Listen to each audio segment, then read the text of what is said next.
Olá, muito boa noite a todos que estão nos acompanhando diretamente do podcast da Paróquia Nossa Senhora do Carmo. Eu sou Karine e estou hoje com um convidado muito especial que vai nos falar um pouco sobre as mudanças que ocorreram no novo missal. Estou aqui com o nosso querido vigário-geral da Diocese de Penedo, Padre Daniel do Nascimento. Seja bem-vindo.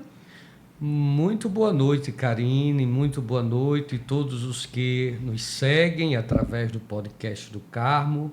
É uma grande alegria estar aqui com você e, é claro, poder também estar com todos os nossos seguidores que têm acompanhado a vida desse podcast, não é? No trabalho que ele realiza em favor da evangelização, da vida, da fé, da esperança.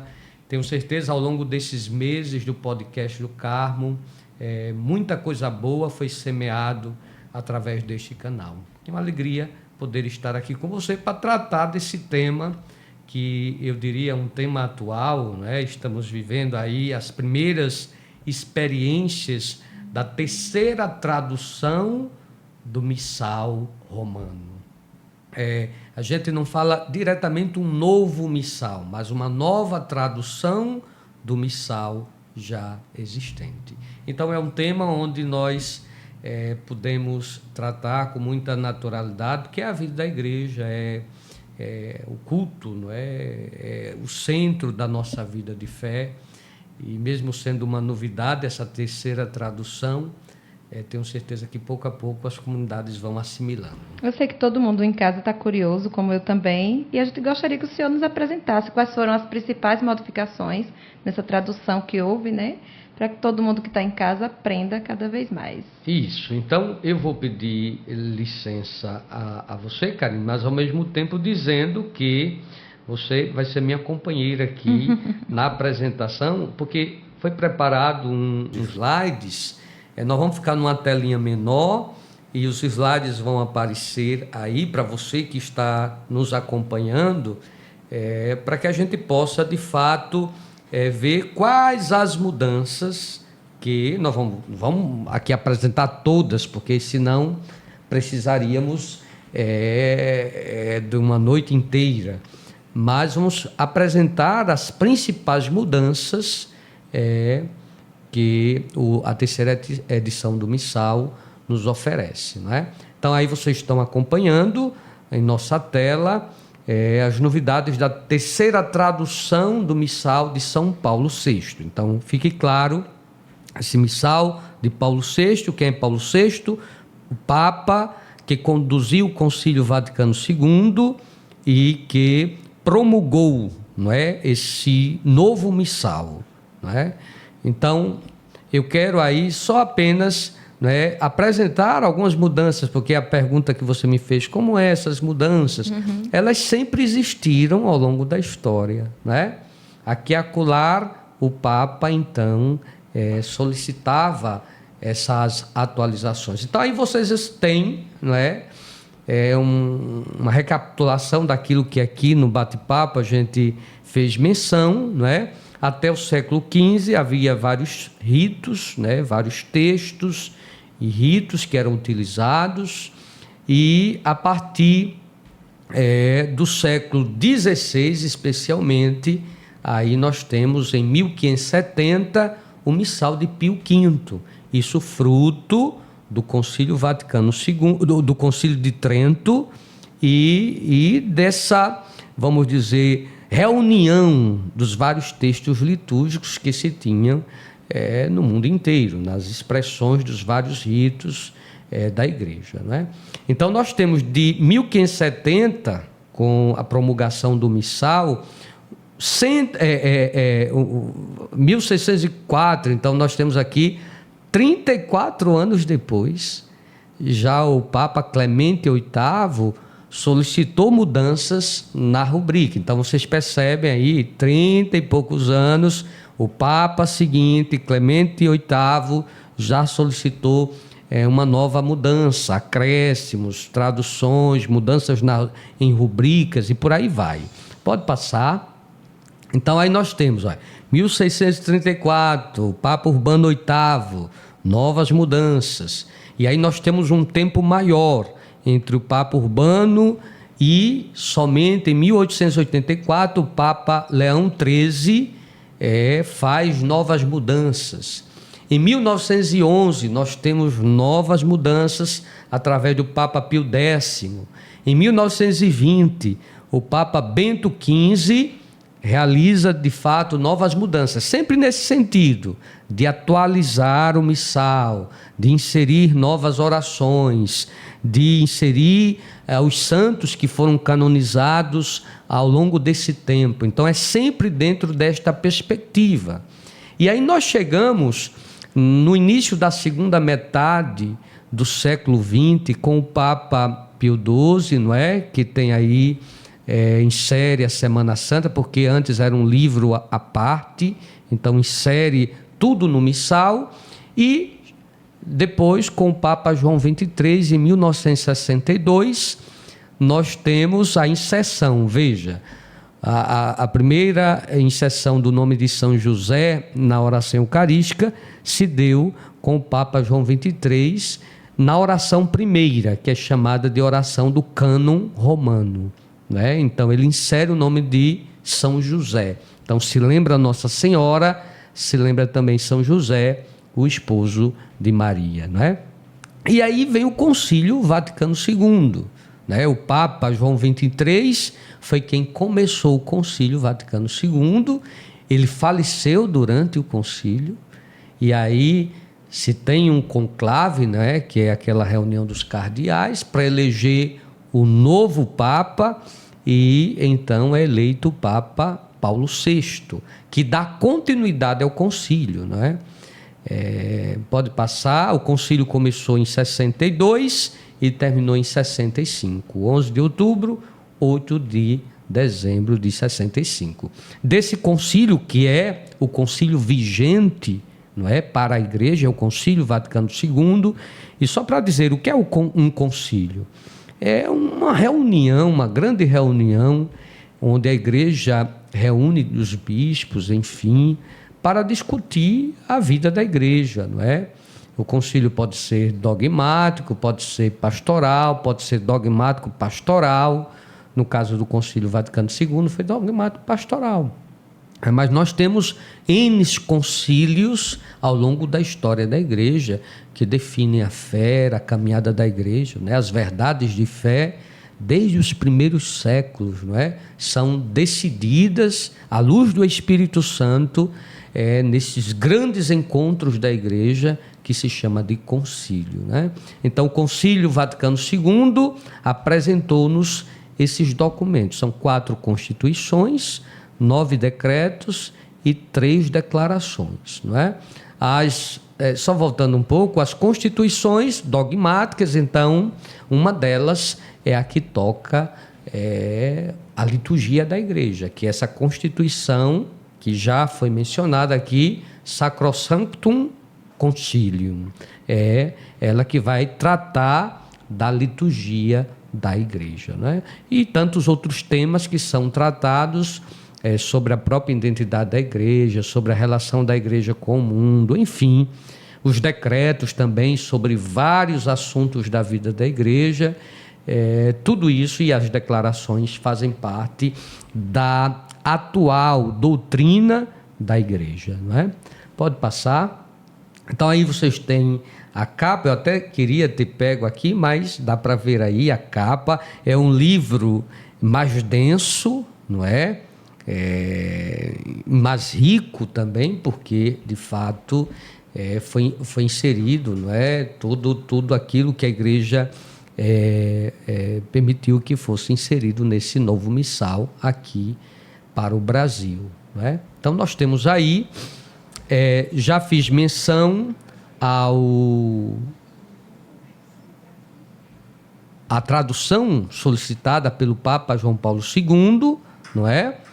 Aqui no Brasil, veja, o Papa João Paulo II apresentou a nova tradução em 2002, mas se passaram praticamente 20 anos até o Brasil confeccionar, Karine, a nova tradução aqui para a língua portuguesa, né?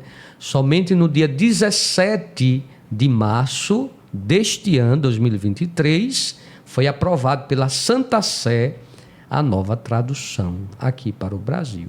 E o lançamento oficial no site da CNBB foi no dia 19 de setembro de 23. E como a gente já disse, o uso obrigatório em todo o Brasil se deu por ocasião do primeiro domingo do Advento, no dia 3 de dezembro deste ano. Né? Os leigos têm acesso a essas mudanças, a nova tradução do missal? Tem em site ou precisa comprar? Existe nos sites oficiais da igreja. Hoje você pode comprar em qualquer site ou livraria católica um livreto que tem como título Introdução Geral ao Missal Romano. Então lá tem todas as novidades e é importante isso, é importante que os leigos tenham esse conhecimento, se aprofundem também, porque a gente celebra o mistério da fé, mas esse mistério encontra maior sentido na nossa vida se a gente o conhece, né? É o conhecimento que leva a gente a amar mais e a zelar mais pela liturgia da igreja, não é? Então nós temos aí, podemos passar, não é? Então, o missal, este livro, ele está dividido em 3 partes, não é? A primeira parte é chamada de Próprio do Tempo. Nesta parte tem os formulários das orações dos 2 ciclos litúrgicos da igreja. Nós temos o ciclo do Natal, que é esse que nós estamos vivendo agora, neste momento. Começa com o Advento e vai até a celebração do batismo do Senhor. Então é o ciclo do Natal. Depois nós temos o ciclo da Páscoa, que começa com a Quaresma, a quarta-feira de cinzas, e vai até o Pentecostes. E para unir esses ciclos e assim dar a sua inteireza a todo o ano litúrgico, nós temos o tempo comum, não é? Então, esses 3, vamos dizer, blocos aí, estão na primeira parte do missal. Depois vem a segunda parte, que é a parte central, uma parte menor do missal, que nós chamamos de partes fixas da missa. É lá onde o padre encontra as orações eucarísticas, todo o ritual do começo da missa até a bênção final. Então está nessa parte toda a parte fixa da missa. E a terceira parte, como consta aí no nosso slide, é o próprio dos santos. Nessa terceira parte tem todo o calendário santoral da igreja, né? Então, do dia 1º de janeiro até o dia 31 de dezembro. Então, todas as orações dos santos, etc., estão nesta parte, além das formulações de missas votivas e tudo mais que está nessa terceira parte do missal. Pode passar, não é? Aí nós temos nesta última parte, né, o ciclo eclesiológico, que são as solenidades, festas e memórias, como eu já disse, dos santos, não é? Elas estão classificadas dessa forma que está aí. Existem celebrações, não é, que são solenes, celebrações que são festivas, celebrações que trazem apenas memória ou memória facultativa, né, dos santos, da Virgem Maria, dos santos, ao longo de todo o ano, né? Nesse caso, nós temos como base o ano civil, por isso disse do dia 1º de janeiro ao dia 31 de dezembro. E nessa terceira parte, como eu disse, estão também os formulários para as diversas circunstâncias e para as missas votivas, rituais e dos fiéis defuntos. Então, são formulários que nós vamos encontrar na terceira parte do missal. Pode passar. Aí eu trouxe apenas só para você que está em casa ter uma noção. Por exemplo, quando o padre celebra uma missa como esta que estamos celebrando, do 1º domingo do Advento, onde é que está o formulário? Formulários são aquelas orações que o padre faz da missa está na primeira parte do missal, né? Então, onde eu vou encontrar a oração, o formulário de oração para a missa de Nossa Senhora do Carmo, na terceira parte do missal, para dizer que onde é que eu vou encontrar o formulário para a missa dos fiéis defuntos? Lá no finalzinho do missal, na terceira parte do missal. Para dizer que há toda uma organização da igreja, e como eu disse, é importante lembrar, essa estrutura é no mundo inteiro. No mundo inteiro. O missal é organizado desta forma. Pode passar? Então, nós temos aí as novidades, porque foi a pergunta, Karine, que você me fez, não é? Quais são as novidades? Então, nós vamos tocar agora, propriamente dito, as novidades do novo missal. Então, o que é que nós temos no novo missal?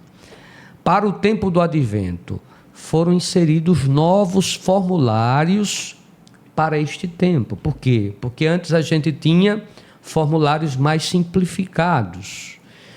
No novo missal, nós temos formulários para todo dia deste tempo. Então, inclusive os dias de semana, que antes não tínhamos, se repetiam algumas orações. Então, no novo missal, nós temos essas orações para todos os dias da semana. No tempo do Natal, né, foi acrescentada a missa da vigília, da solenidade, da Epifania do Senhor, porque só tinha no antigo missal a missa do dia, da solenidade. Nesse novo missal, eu vou ter uma missa específica para a véspera, a vigília, né? Só para dizer o que é essa véspera, essa vigília toda a solenidade, nós começamos a celebrá-la na noite do dia anterior, né? É por isso, só para que a gente entenda, também um domingo isso. Quando é que começa o domingo? Com o pôr do sol do sábado. Então, aqui já começa o domingo. No caso da solenidade da Epifania do Senhor, nós rezávamos as mesmas orações do dia. Nesse caso, nós já temos novas orações para a vigília. Então, são específicas. São específicas. Então, é a missa da Epifania mais a missa da vigília. De modo que no dia da Epifania já se celebra com um novo formulário, que é o já até então conhecido, já existente, né? Então, isso é novidade, né? Então, foram apresentadas também novas formulações para as missas, não é? Então, só para dizer a nível de nomenclatura, no missal antigo, né, na tradução, né, antiga, que ficou em desuso no dia 3 de dezembro, nós tínhamos antífona de entrada, oração, antes era chamada oração do dia. Agora, a nomenclatura, como conhecimento já se chamava assim, oração coleta, mas a nomenclatura que estava no missal era oração do dia. Agora já se chama, como nomenclatura, oração coleta ou somente coleta, né? É uma oração no qual o padre faz ali, ou depois do glória, nas missas solenes e festas, ou, no caso, depois do ato penitencial, nas missas de memória facultativa. Aquela oração coleta, ou apenas coleta, é a oração que o padre faz para recolher, e por isso o nome, as orações, as intenções de toda a Assembleia, não é? Depois nós temos a oração sobre as oferendas, a antífona de comunhão e a oração depois da comunhão. Então, e aí nós temos no ciclo da Páscoa, o tempo da Quaresma. Atenção, porque isso é importante. Foi inserida uma oração após cada missa. Antes da bênção final, durante o tempo da Quaresma, ali depois que o padre faz a oração pós-comunhão, o missal trouxe uma oração específica para cada dia deste tempo quaresmal. Então, é de uso opcional, mas estar ali e os padres poderão realizar, né, essa oração, né?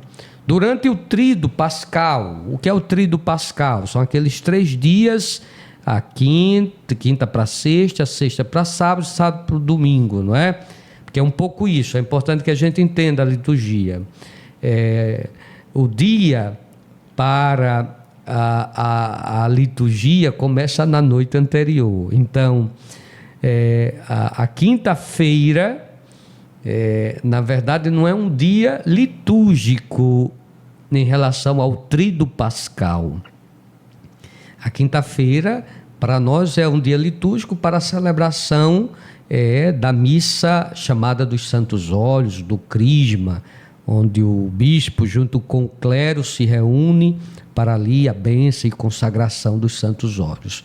Mas para dizer, sobre a liturgia da missa da ceia do Senhor, conhecida também como missa do lava-pés, houve essa mudança que foi inserida. Nós comumente vemos pessoas, homens, participando daquele rito do lava-pés. E comumente era somente homens.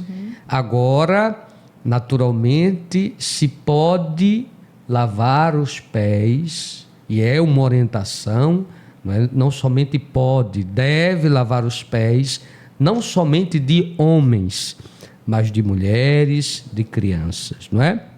Isso é um adendo, inclusive, do Papa Francisco. Foi o Papa Francisco quem chamou a atenção para esse aspecto, como legislador máximo da Igreja, inseriu isso, né? Porque o Papa recorda, o rito do lava-pés não é uma dramatização, mas uma recordação do gesto que Jesus fez aos seus discípulos. Então, vocês não estranhem quando na próxima Páscoa, ali na missa do lava-pés, se tenha, vamos dizer, crianças, mulheres e homens participando do rito lava-pés, porque isso é permitido pelo novo missal, pela nova tradução do missal. Pode passar, né? Ainda no tempo pascal, foi inserido os formulários completos para todo o dia da semana. Então, aquelas semanas todas da Páscoa, existem formulários para todos os dias da semana, que não era assim. Se pegava a missa, exceto da 8ª de Páscoa, as demais se pegava a missa do domingo e se celebrava durante a semana. Agora nós temos formulários completos para todo dia deste tempo pascal. No segundo domingo de Páscoa, chamam essa atenção, nós já conhecíamos, Karine, dessa forma, o domingo da Divina Misericórdia, mas ainda não estava presente no missal. Hoje já traz, né, a nova tradução já traz para nós essa nomenclatura, domingo da Divina Misericórdia, que foi, né, a partir dessa espiritualidade de Santa Faustina, que trouxe a devoção à Divina Misericórdia, né? E depois nós temos também 2 formulários para a missa da vigília. Antes só tínhamos um formulário, isso estou me referindo à vigília de Pentecostes. Temos 2 formulários. Pode passar? No ordinário da missa, que é aquela parte fixa, né? A segunda parte. Quais as mudanças? Nós temos a saudação inicial, não é? Que tem sempre uma saudação bíblica, né? A graça de nosso Senhor Jesus Cristo, o amor do Pai, a comunhão do Espírito Santo estejam sempre convosco. Ou outra saudação que está prevista lá no missal. Então, depois dessa saudação bíblica, o padre faz a sua saudação à comunidade e se responde da mesma forma que a gente respondia antes. Bendito seja Deus que nos reuniu no amor de Cristo. Então, essa parte continua. Só foi inserida uma nova saudação bíblica, que é esta que está aí. A graça e a paz daquele que é, que era e que vem, estejam convosco. Aqui é uma novidade, porque não existia essa saudação no outro missal, na outra tradução, né? Mas aí nós temos, a resposta permanece a mesma. Pode passar, né? O ato penitencial também tem uma pequena mudança, mas substancial. Uma das formulações do ato penitencial, e eu tenho certeza que a comunidade sabe disso, é aquela do confesso, né? Confesso a Deus Todo-Poderoso. E geralmente essa oração, eu vou até rezá-la aqui para que a gente perceba qual é a mudança, né? Confesso a Deus Todo-Poderoso e a vós, irmãos e irmãs, que eu pequei muitas vezes por pensamentos e palavras, atos e omissões. Antes se dizia, por minha culpa, minha tão grande culpa. Agora, na nova tradução, se acrescenta a expressão minha culpa. Então, hoje nós dizemos, por minha culpa, minha tão grande culpa. Então, essa é uma pequena mudança que está no ato penitencial, na primeira fórmula, que é aquela do confítel, ou do confesso a Deus Todo-Poderoso. Pode passar? No hino, não é? Na nomenclatura, até de forma assim, da fala, a gente chamava com esse nome hino de louvor, ou hino do glória. No missal estava escrito hino de louvor, no missal da tradução antiga. Na nova tradução, o nome correto é hino do glória e não hino de louvor, tá certo? Hino do glória. Então, essa mudança apenas da nomenclatura, não é? O que é importante dizer? Às vezes as pessoas, todo um movimento aí, no hino do glória se bate palma, não se bate palma, como é? É importante que se diga que não está proibido de se bater palma no momento do glória, não é? Quem não quer bater, naturalmente, não precisa bater palma, mas não há uma proibição para isso, tá certo? Pelo contrário, eu acho que, se eu não estou enganado, o Salmo também 47, que é um salmo de louvor, vai dizer um pouco sobre isso, né? Bater palmas diante do Senhor, cantar hinos. Então, nesse momento específico, isso, é claro, depende do sacerdote, não é? Mas não há uma proibição para isso, tá certo?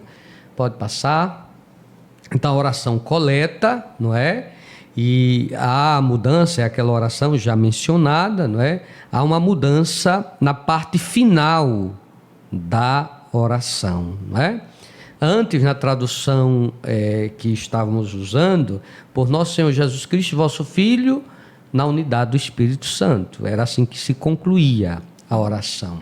Agora, a conclusão é um pouco mais longa, né? Por nosso Senhor Jesus Cristo, vosso Filho, que convosco vive e reina por todos os séculos dos séculos. Amém. Então, as pessoas vão perceber também essa pequena mudança na oração coleta. É importante dizer que quando o padre diz oremos para essa oração, o padre dá um momentozinho de silêncio. Esse momentozinho de silêncio é para você apresentar a sua oração diante de Deus. Você veio para a igreja participar da Santa Missa. Qual a intenção que você coloca diante de Deus?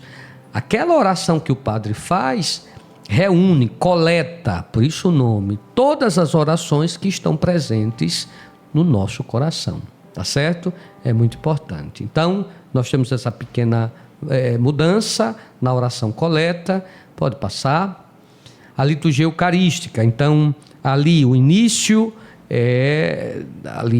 da liturgia eucarística, depois da apresentação das oferendas, nós temos, Karine, aquela oração que o padre faz, é uma oração convite, né? Que o padre faz à Assembleia. Orai, irmãos e irmãs, antes era assim, para que o nosso sacrifício seja aceito por Deus Pai Todo-Poderoso. Agora houve essa pequena mudança. Orai, irmãos e irmãs, para que o meu e o vosso sacrifício seja aceito por Deus Pai Todo-Poderoso. Então, nós temos essa pequena mudança no novo missal. Isso aqui para distinguir E na resposta, houve mudança? Não, é a mesma resposta. É a mesma resposta. Pode passar. Nós temos alguns prefácios que foram inseridos, não é? Foram acrescentados 12 novos prefácios. O que é o prefácio? É aquela oração que o padre faz, começando: o Senhor esteja convosco, Ele está no meio de nós, corações ao alto, nosso coração está em Deus, demos graças ao Senhor, nosso Deus, é nosso dever e salvação. Aquela oração que o padre faz em seguida é chamada de prefácio. Foram acrescentados 12 novos prefácios. Estão aí da Ascensão do Senhor, tempo comum, foram acrescentados outros, né, dos domingos e também durante a semana, dos bem-aventurados, da Virgem Maria, outra oração dos mártires, dos santos pastores. Foi acrescentada esta oração que não existia dos doutores da igreja, né? Foram 2 prefácios para os doutores da igreja e por aí vai. 12 novos prefácios foram acrescentados. Depois, as orações eucarísticas, não é?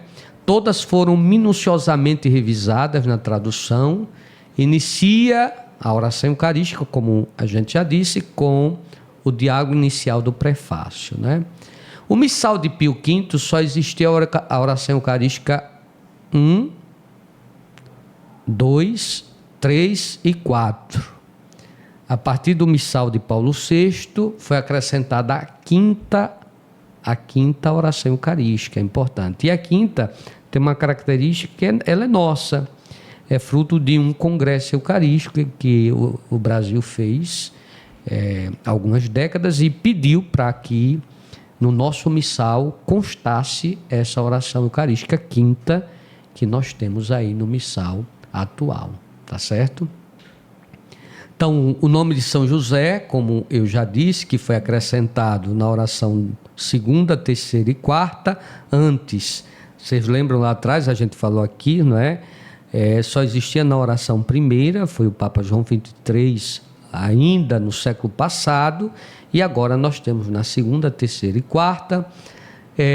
Na oração eucarística 1ª há algumas mudanças do texto, na 2ª também. A comunidade vai perceber que as respostas mudaram, né? Por isso o uso do nosso jornalzinho, para tentar ajudar a comunidade a perceber essas novas mudanças e a responder corretamente às orações, não é?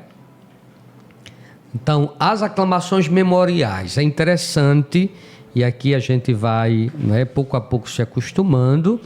Antes, essas aclamações memoriais, que é aquela frase que o padre diz, aquela aclamação que o padre faz, antigamente era: eis o mistério da fé, né? Na tradução antiga. Agora, a nomenclatura é diferente. Então, nós temos 3 nomenclaturas que estão aí no nosso slide. Mistério da fé é uma aclamação. Então, quando o padre disser mistério da fé, a resposta deve ser essa: anunciamos, Senhor, a vossa morte e proclamamos vossa ressurreição, vinde, Senhor Jesus. Quando o padre disser na aclamação, e eu vou pedir ajuda a você, Karine, mistério da fé e do amor, como é que se responde? Todas as vezes que comemos deste pão e bebemos deste cálice, anunciamos, Senhor, a vossa morte, enquanto esperamos a vossa vida. Muito bem. Então, assim, cada aclamação tem a sua resposta específica. Se o padre diz mistério da fé para a salvação do mundo, qual é a resposta? Salvador do mundo, salvai-nos. Vós que nos libertastes pela cruz e ressurreição. Então, cada aclamação tem a sua resposta específica. Pode passar. O rito da comunhão, o convite à oração do Pai Nosso, não é? Foi acrescentado, não é? Mais uma fórmula para o convite. E por que foi acrescentado isso? Porque há uma visão equivocada da parte de muitos, de achar que a oração do Pai Nosso deve ser rezada de mãos juntas. E não é bem assim, não é? Naturalmente, as orações que você deve rezar de mãos juntas é aquela que somente o padre faz. Por exemplo, a oração coleta. Somente o padre reza. O leigo só responde, a assembleia só responde amém. Então, essa oração você pode ficar de mãos juntas. A oração que o padre e a assembleia rezam, que é a oração do Pai Nosso, a oração do povo de Deus, o modelo de oração deixado por Jesus, essa oração, o sacerdote e a assembleia reza de mãos abertas, não é? Uma pergunta, Padre Daniel. Muitos leigos da comunidade pegam nas mãos na hora do Pai Nosso. É correto? Não deveria. Assim, principalmente depois da pandemia, a gente suspendeu isso, inclusive de dar as mãos e tudo mais. Até o abraço da paz a gente suspendeu.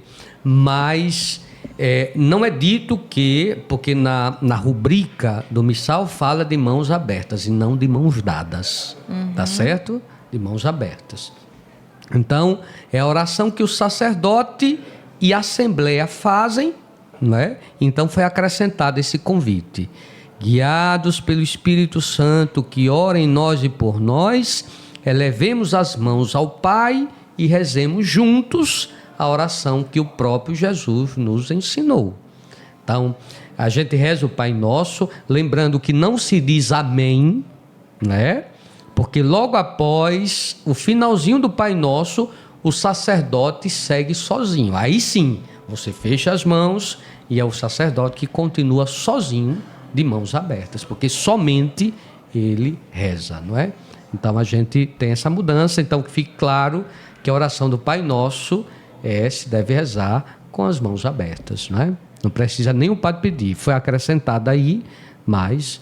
Então, como eu disse aí, né, a resposta depois da oração de embolismo, né, que é essa oração que o padre faz após o Pai Nosso, a resposta é a mesma. Houve uma pequena mudança no final da oração, né? O finalzinho enquanto aguardamos a feliz esperança e a vinda de nosso Salvador Jesus Cristo. Mas a resposta é a mesma. Vosso é o reino, o poder e a glória para sempre. Então a resposta é a mesma, não é? Pode passar. Então, essas foram as mudanças, vamos dizer assim, na parte fixa da missa. Depois nós tivemos mudanças na terceira parte da missa. Eu queria só chamar a atenção, assim de regra geral, houve a inserção, né, dos novos santos, como o padre já falou, não é? Os santos brasileiros todos foram inseridos nessa nova tradução. Os santos atuais da agora. Os santos atuais, todos foram inseridos. Agora, eu chamo a atenção para quem é da paróquia, não é?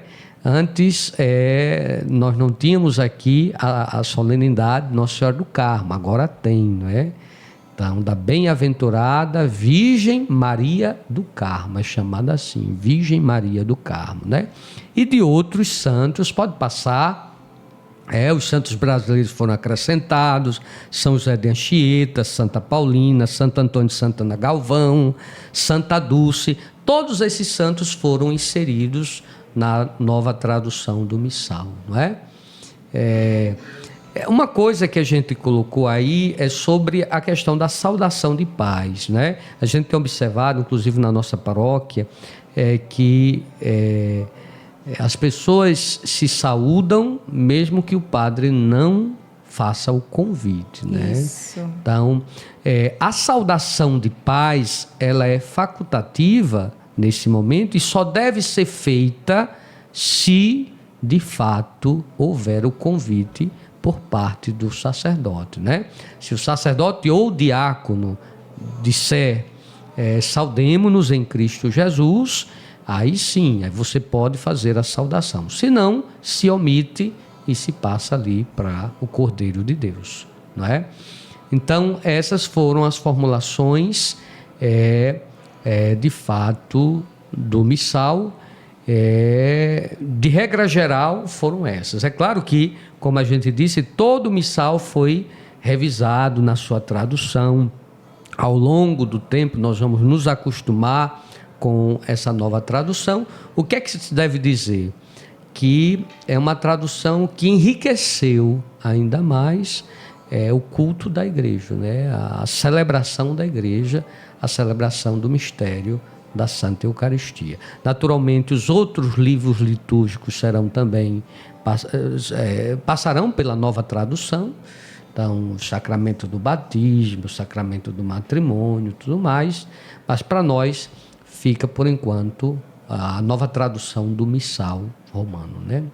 É um pouco isso. Eu acredito que, de regra geral, nosso tempo é curto, mas, de regra geral, foram essas as novidades da terceira tradução do missal, Karine.